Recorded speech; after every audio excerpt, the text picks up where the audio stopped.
नमस्कार, जोहार, मैं संजय और आप देख रहे हैं न्यूज़ झारखंड। चलिए जानते हैं सुबह से लेकर शाम तक की तमाम बड़ी खबरों को।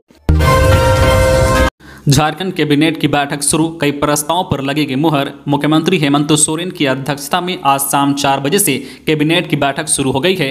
बैठक में कई महत्वपूर्ण प्रस्तावों पर मुहर लगेगी। झारखंड सरकार सियासी संकट से निपटने के लिए विधानसभा का विशेष सत्र आहूत करने से संबंधित प्रस्ताव पर मुहर लगा सकती है। सूत्रों के अनुसार विधानसभा के विशेष सत्र में सरकार विश्वास मत पेश कर सकती है। ज्ञात हो कि एक हफ्ते पहले भारत निर्वाचन आयोग की ओर से हेमंत सोरेन के खनन लीज मामले में सुनवाई के बाद उन्हें सभा सदस्यता से अयोग्य किए जाने का मंतव्य राज्यपाल को सौंपे जाने की बात कही जा रही है। इस संबंध में राजभवन की ओर से आधिकारिक तौर पर कुछ भी नहीं कहा गया है।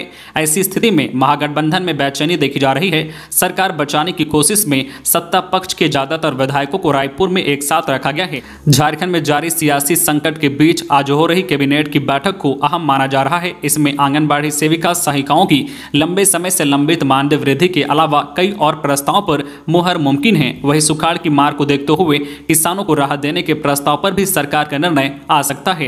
पंचायत सचिवों के संबंध में भी प्रस्ताव लाए जाने की संभावना है। हजारीबाग नगरपालिका द्वारा रसीद निर्गत करने की प्रक्रिया को सरल बनाने संबंधित राजस्व विभाग के प्रस्ताव पर कैबिनेट की मुहर लग सकती है। मुख्यमंत्री गंभीर बीमारी उपचार योजना के तहत प्रभावित पात्र लोगों की चिकित्सा के लिए विभागीय स्तर से चिकित्सा सहायता अनुदान की राशि 5 लाख से बढ़ाकर 10 लाख रुपए करने के प्रस्ताव पर भी मुहर लगने की संभावना है। शिक्षा मंत्री जगन्नाथ महतो ने कहा, आंगनबाड़ी कर्मियों के मानदेय में और की जाएगी बढ़ोतरी। झारखंड सरकार द्वारा राज्य की 80,000 आंगनबाड़ी सेविकाओं एवं सहायिकाओं के मानदेय में बढ़ोतरी करने पर बोकारो के चंद्रपुरा प्रखंड आंगनबाड़ी कर्मचारी संघ ने सूबे के शिक्षा मंत्री जगन्नाथ महतो का अभिनंदन किया। मौके पर मंत्री श्री महतो ने कहा कि आंगनबाड़ी सेविका सहायिका जहां गर्भवती महिलाएं धात्री महिलाओं की समुचित देखभाल करती है, वहीं 3 वर्ष से 6 वर्ष के बच्चों का मां बनकर देखभाल करते हुए उन्हें बुनियादी शिक्षा देती है, जिससे देश का सुनहरा भविष्य का निर्माण होता है। उन्होंने कहा है कि आने वाले समय में आंगनबाड़ी कर्मचारियों के मानदेय में और भी बढ़ोतरी की जाएगी। ऐसी नियमावली भी बनाई जा रही है जिससे उनकी नौकरी पर कोई खतरा नहीं होगा। ऐसे जली अंकिता के अंगों ने काम करना किया बंद। पोस्टमार्टम रिपोर्ट से खुलासा, पूरे शरीर में जम चुका था मवाद। दुमका की नाबालिग बेटी अंकिता को दरिंदों ने कुछ ऐसे जलाया कि उसके शरीर में पूरा मवाद पस भर गया था। यह बात उसकी पोस्टमार्टम रिपोर्ट में निकलकर सामने आई है। रिपोर्ट में यह भी लिखा गया है कि अत्यधिक ज्वलनशील पदार्थ से उसे जलाया गया था। इस वजह से शरीर के ऊपर के हर परत में मवाद भर गया था। यही वजह रही कि लगभग 40% जलने के बाद भी उसके शरीर के अंगों ने धीरे धीरे काम करना बंद कर दिया था। फिर भी मन से मजबूत अंकिता ने अपने शरीर के घाव के आगे सरेंडर कर दिया और दम तोड़ दिया। उसका पोस्टमार्टम रांची के रिम्स के फॉरेंसिक मेडिसिन एंड टैक्सिकोलॉजी डिपार्टमेंट में किया गया था। पोस्टमार्टम के बाद उसका बिस्तरा सुरक्षित रख लिया गया है। पोस्टमार्टम की कॉपी रांची के डिप्टी कमिश्नर के अलावा दुमका के जिला प्रशासन को भी भेजी गई है। मामले की त्वरित सुनवाई दुमका के प्रथम जिला एवं अपर सत्र न्यायाधीश शाह विशेष न्यायाधीश रमेश चंद्रा की अदालत में की जाएगी। वही इस घटना में दोनों आरोपियों शाहरुख और नईम को 72 घंटे के रिमांड पर लिया गया है। जिले के एसपी अंबर लकड़ा ने बताया है कि पूछताछ में और भी जानकारी मिलने की उम्मीद है। खबरों में आगे बढ़ने से पहले आपसे रिक्वेस्ट है कि अगर आप चैनल को सब्सक्राइब नहीं किए हैं तो प्लीज चैनल को सब्सक्राइब करके बेल आइकन प्रेस कर दे, जिससे आपको झारखंड की हर छोटी बड़ी खबर का अपडेट आप तक पहुंचता रहे। चलिए बढ़ते हैं खबरों की ओर। मौसम विभाग ने जारी किया येलो अलर्ट। 3 सितंबर तक राज्य में बारिश होने की संभावना। झारखंड में मौसम के मिजाज में लगातार बदलाव देखने को मिल रहा है। मौसम विभाग ने झारखंड मानसून को लेकर ताज़ा अपडेट जारी किया है। मौसम विभाग के अनुसार राज्य के कई हिस्सों में 3 सितंबर तक हल्की से मध्यम बारिश होने की संभावना बनी हुई है। इसके अलावा मौसम विभाग ने इसको लेकर येलो अलर्ट जारी किया है। राज्य में दिन में तेज धूप देखने को मिलती है, लेकिन शाम होने तक मौसम में बदलाव देखने को मिलता है। मौसम विभाग का कहना है कि बंगाल की खाड़ी में एक बार फिर से निम्न दबाव पड़ रहा है, जिसके कारण आज 1 सितंबर से 3 सितंबर तक पूरे राज्य में मूसलाधार बारिश की संभावना बनी हुई है। मौसम विभाग के द्वारा जारी पूर्वानुमान के अनुसार रांची, रामगढ़, बोकारो, पश्चिमी सिंहभूम, साहिबगंज, सिमडेगा, देवघर, पाकुड़, गोड्डा, गिरिडीह, गुमला, चतरा, कोडरमा, धनबाद में बादल गरजने की आशंका जताई गई है। इन इलाकों में बादल गरजने के साथ साथ तेज बारिश होने की भी संभावना बनी हुई है। इसके अलावा वज्रपात की भी आसार देखने को मिल रहे हैं, जिसको लेकर मौसम विभाग ने येलो अलर्ट जारी किया है। वहीं आज दोपहर बाद से कई इलाकों में बारिश भी शुरू हो गई है। सीमा पात्रा मामले पर कांग्रेस ने भाजपा पर साधा निशाना, कहा आदिवासियों को अपमानित करना उनका डीएनए। कांग्रेस के राष्ट्रीय प्रवक्ता गौरव वल्लभ ने कहा कि आदिवासियों को अपमानित करना भाजपा के डीएनए में है। आदिवासी की बेटी के साथ भाजपा नेत्री सीमा पात्रा ने रेट ऑफ रेयर क्राइम किया है। भाजपा नेत्री ने आदिवासी बेटी को बंधक बनाया, जीप से घर का फर्श साफ करवाया, गर्म तवे से उसकी शरीर को दागा और तो पेशाब तक पिलाया। इस प्रकार के जघन्य अपराध को करने वाली भाजपा नेत्री को पार्टी ने बेटी बचाओ बेटी पढ़ाओ का प्रदेश संयोजक बनाया था। कांग्रेस भवन में पत्रकारों से बातचीत करते हुए श्री वल्लभ ने कहा कि दरअसल आदिवासी भाई बहनों के प्रति यही भाजपा की असल चाल चरित्र व चेहरा है। 19 सितंबर से शुरू हो सकती है नीट पीजी की काउंसलिंग। स्नातकोत्तर चिकित्सा पाठ्यक्रमों में दाखिले के लिए होने वाली नीट पीजी की काउंसलिंग 19 सितंबर से शुरू होने की संभावना है। आधिकारिक सूत्रों ने यह जानकारी दी है। केंद्रीय स्वास्थ्य मंत्रालय 1 से 2 दिनों में काउंसलिंग कार्यक्रम को जारी कर सकता है। यह काउंसलिंग पहले 1 सितंबर से शुरू होने वाली थी, जिसे सोमवार को स्थगित कर दी गई थी।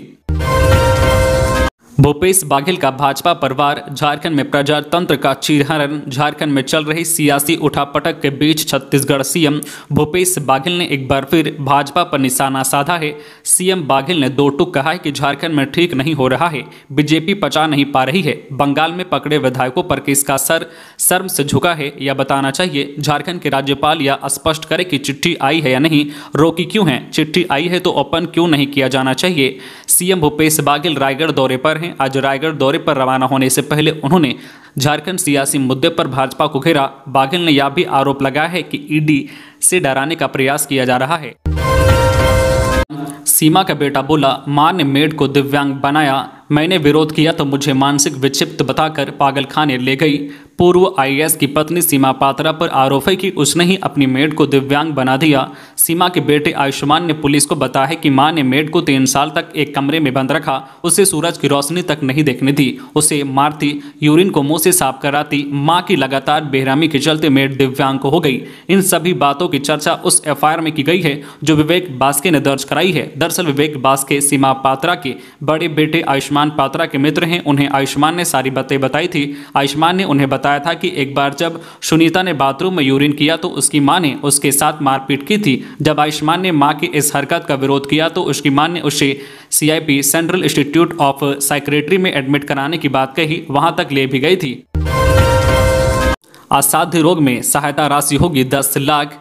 कैंसर, किडनी, लिवर आदि गंभीर बीमारियों से ग्रस्त मरीजों के उपचार पर राज्य सरकार 10 लाख तक खर्च करेगी। स्वास्थ्य विभाग ने मुख्यमंत्री असाध्य रोग उपचार योजना के तहत चिकित्सा सहायता अनुदान की राशि 5 लाख रुपए को बढ़ाकर 10 लाख रुपए करने एवं पूर्व से स्वीकृत असाध्य रोग की सूची में अन्य असाध्य रोग को सूचीबद्ध करने का प्रस्ताव दिया था, जिस पर मुख्यमंत्री हेमंत सोरेन ने स्वीकृति प्रदान कर दी है। योजना के तहत 8 लाख से कम आमदनी वाले राज्य के मरीजों को इसका लाभ मिलेगा। इस योजना में एसिड अटैक से पीड़ित लोगों को सहायता देने के लिए आय की सीमा निर्धारित नहीं है। स्वास्थ्य मंत्री बन्ना गुप्ता ने कहा है कि अब जरूरतमंदों को असाध्य रोग के लिए इलाज में काफी मदद मिलेगी। अब झारखंड के भाइयों को पैसे के कारण इलाज से वंचित नहीं रहना पड़ेगा।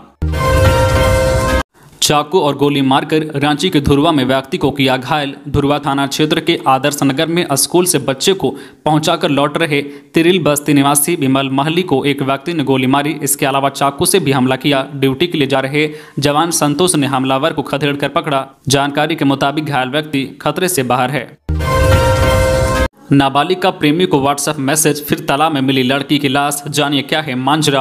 लोहरदगा जिले में एक नाबालिग लड़की का शव बरामद किया गया है। पुलिस ने जंगल में स्थित एक तालाब से नाबालिग का शव बरामद किया है। हालांकि अभी पूरी तरह से यह स्पष्ट नहीं हो सका है कि यह हत्या का मामला है या आत्महत्या का, लेकिन प्रारंभिक जांच में यह पता चल रहा है कि यह आत्महत्या से जुड़ा हुआ मामला लग रहा है। पुलिस पूरे मामले की जाँच और आगे की कार्रवाई के बाद ही किसी नतीजे पर पहुँचने की बात कर रही है। लोहरदगा जिला के कुड्डू थाना क्षेत्र के कुंदो जंगल से एक नाबालिग का शव तालाब से बरामद किया गया है। पुलिस ने शव को कब्जे में लेकर पोस्टमार्टम के लिए लोहरदगा सदर अस्पताल भेज दिया है। साथ ही पूरे मामले की जांच और आगे की कार्रवाई में भी जुट गई है। कहा जा रहा है कि नाबालिग को घर में किसी बात को लेकर डांट मिली थी। इसके बाद उसने खलारी के रहने वाले अपने प्रेमी को व्हाट्सएप मैसेज भेजा कि वह आत्महत्या करने जा रही है। इसके बाद से वह लापता हो गई। यह मामला विगत 29 अगस्त का है। परिजनों ने काफी खोजबीन की पर नाबालिग का कोई अता पता नहीं चल पा रहा था। इसी बीच ग्रामीणों ग्रामीणों ने तालाब में एक शव देखा, जिसके बाद पुलिस को सूचना दी गई। पुलिस ने मौके पर पहुंचकर शव को बाहर निकाला।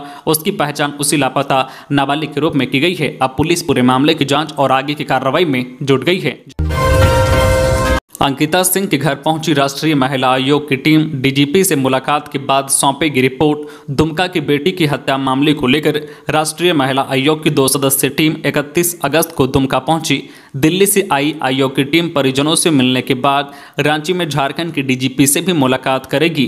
टीम डीजीपी से मुलाकात के बाद रिपोर्ट सौंपेगी। आयोग की 2 सदस्यीय टीम में राष्ट्रीय महिला आयोग की अंडर सेक्रेटरी शिवानी डे और आयोग की लीगल काउंसलर शालिनी सिंह शामिल थी। इस दौरान शिवानी डे और शालिनी सिंह ने परिजनों से बात कर पूरी घटना की जानकारी ली। साथ ही जिस कमरे में अंकिता को जलाया गया था वहां जाकर एक एक चीजों को देखा। आयोग की टीम ने परिवार से उन परिस्थितियों को जाना जिससे अंकिता की जान गई।